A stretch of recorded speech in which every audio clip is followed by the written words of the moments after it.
I've recently become aware of some people talking trash about protesters and calling them rioters and all these things. And I want to kind of set the record straight. Okay? So let's take a look. So apparently in Hong Kong, people have been using pipe bombs. And when one of these protesters hit a police officer with a metal pipe and then was shot, that's reported as Hong Kong protester shot by police officer. And when these protesters set someone on fire, that's just vaguely described as another set on fire, which actually almost sounds like the police set someone on fire. But that's good that we're describing it that way, because these are pro-democracy protesters, as we'll soon find out. Now, another thing to note is that WeChat and Weibo were apparently censoring content related to the protests, which is typical, you know. And we can see here, yes, it's pro-democracy. It's the pro-democracy movement. They're very peaceful. They entered some government buildings, but really the point of that was to promote democracy, okay? So we need to downplay when they do violence. I mean, come on, guys. They didn't really, you know, try to kill anybody or actually kill someone by stoning them to death on the streets. That didn't happen, okay? Some guy was just set on fire. It just happened to him. And they didn't hit the police officers with a metal pipe that just vanished. They were just shot. And so we know that they're pro-democracy. We know that they're peaceful. We know that they're protesters. And what should be done with the leaders of this peaceful movement? Well, I think that they should be nominated for a Nobel Peace Prize. I mean, that's clearly what should be. What? Hang on a second, guys.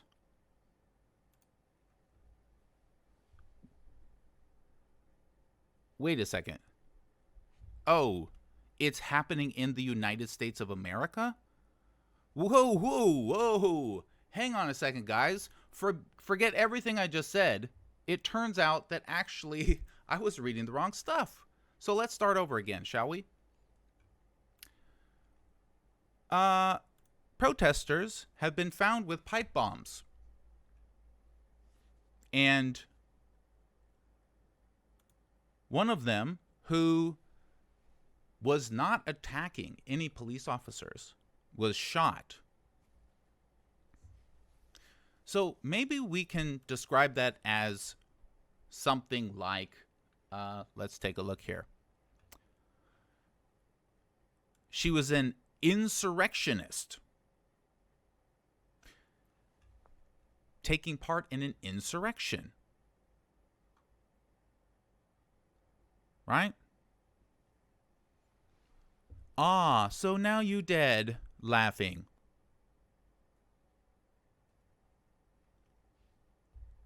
Here's her being shot.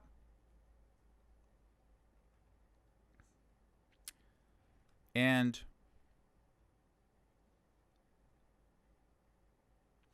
there are other posts on here calling her some pretty serious names. Which, I mean, after all, she was in a government building. Which is pretty bad, right? And as far as censorship by media, we need that. We need that to happen. In fact, let's censor our president. Okay? Just get rid of his communications. Communications that, by the way, he is not allowed to block other people from, because he's using this platform as an official outlet of government information. But if that outlet decides that he shouldn't have that access, then they can just remove it. But that's not censorship, guys, because, you know, he could just make a Gab account.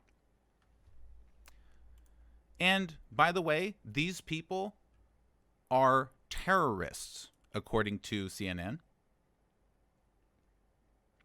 Domestic terrorists. And what should happen to the leader of these terrorists? Nobel Peace Prize? Well, no. He's committed treason. He's broken any number of laws and norms, and now he's guilty of treason, apparently. So all that stuff I said in the beginning about peaceful protesters and pro-democracy, I'm sorry, I made a big mistake. That's when we're talking about China. When we're talking about the United States, anything that people do is reversed. So pro-democracy, peaceful protesters, those are terrorists that need to be dealt with. In China, if you hit a police officer with a pipe and then you get shot, that's because China's authoritarian. They're so strict, they're evil. But if you don't hit a police officer and then you get shot in the United States at point blank when you're totally unarmed, right? Then it's your fault for, leading an insurrection. As you can see, this entire thing is very, very frustrating. My country is in chaos.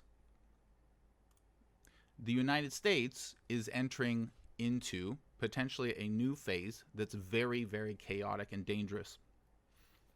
On the ground here, I've been talking to people for quite a long time and telling them if Trump loses the election, the next problem is going to be what he does about that. And now we're seeing some of that problem.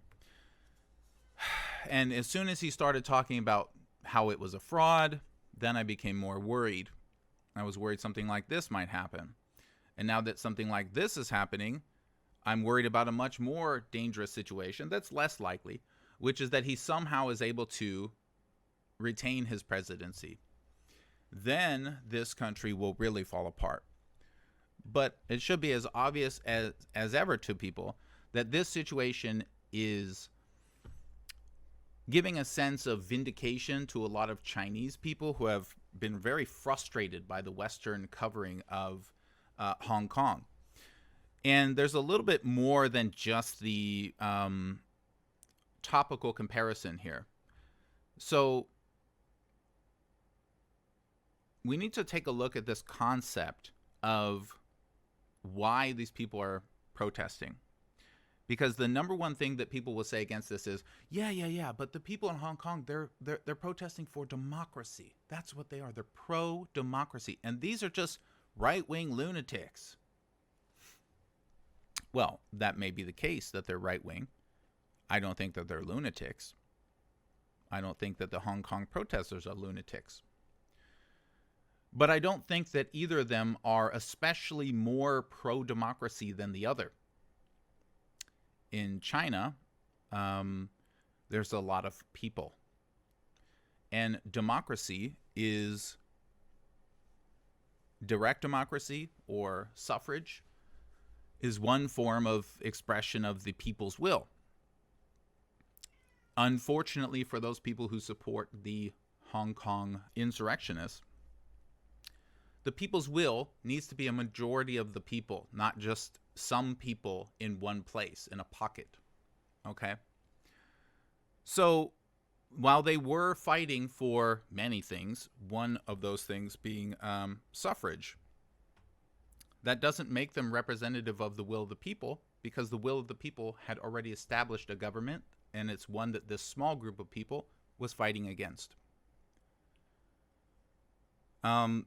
Meanwhile, the right wing here in the, over in the United States, forgot where it was, they are protesting because they think that there was fraud when it comes to the election.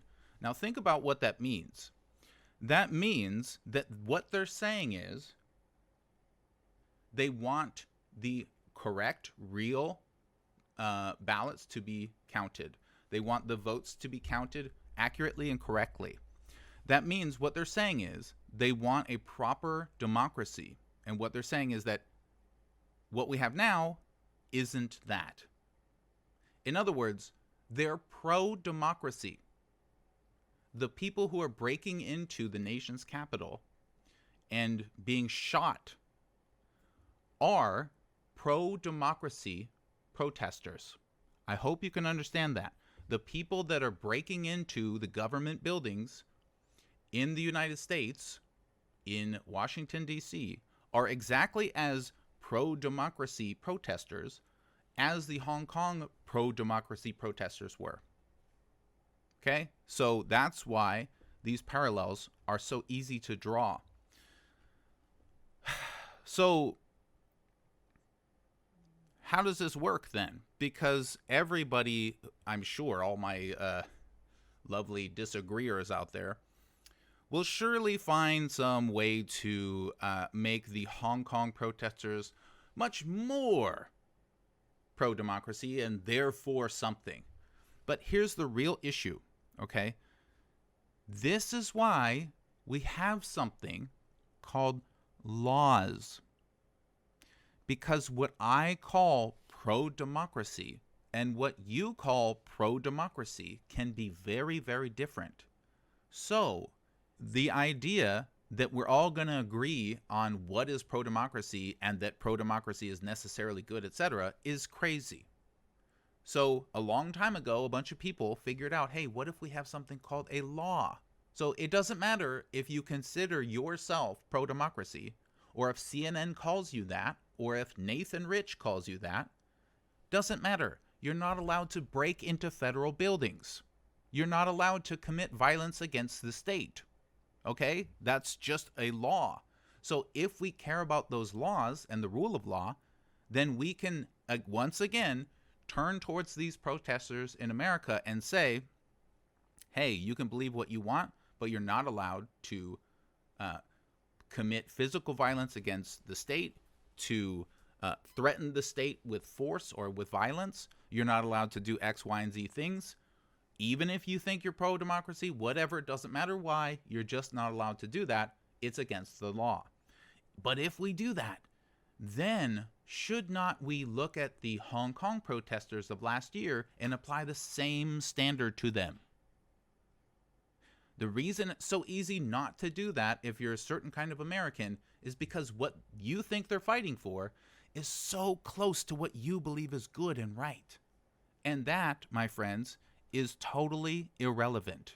Because if you only go off of what you think is good and right and not the laws of the lands, especially when it comes to other countries, then you're dangerously close to becoming an imperialist, a global fascist, and someone who's pressing for the oppression of other peoples based on what you think is right. Okay? Does that make sense? So, in short, your opinion on what should or shouldn't be illegal in China is mostly irrelevant, just as their opinion, Chinese people's opinion, on what should and shouldn't be illegal in the United States is mostly irrelevant. Now, you're going to see a lot of Chinese people on the internet saying, you know, how gleeful they are, how happy they are, or how, you know, vindicated they feel that this is happening. And I don't, you know, I understand it. I don't like it because I love America and I don't want this to be happening. But I get why it's happening. I get why it's happening to them, that they feel this way, is what I mean. They feel this way because they have sat here and dealt with the Western media machine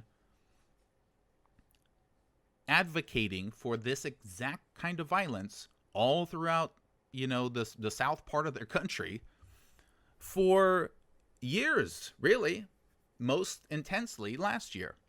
This is why they do that. And if they're happy about it, fine, we don't have to react to that. Okay? They know deep down that none of this stuff is good. They just have this short-term feeling of, good, now America's getting, you know, a taste of its own medicine. But for the ones that I've spoken to, that doesn't represent a long-term wish that they want America to have something bad happen to it.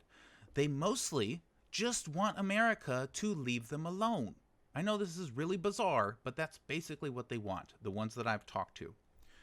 So, again, if I can say that both of these two protest bodies are pro-democratic, then you really have to struggle to explain to me why one of them is great and they're peaceful and their Wikipedia article makes them look like a bunch of saints who are beat up by big bad state.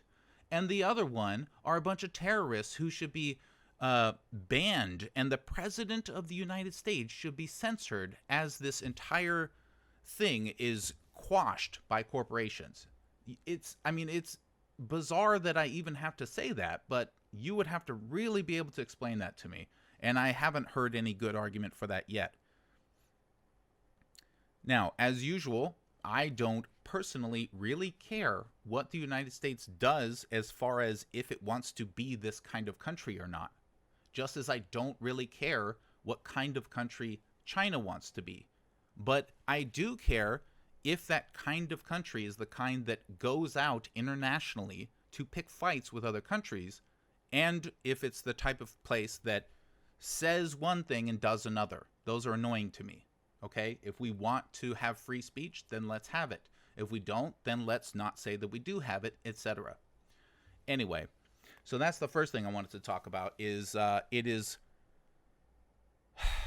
very clear to me, this double standard, and it's also very clear that few people will recognize this.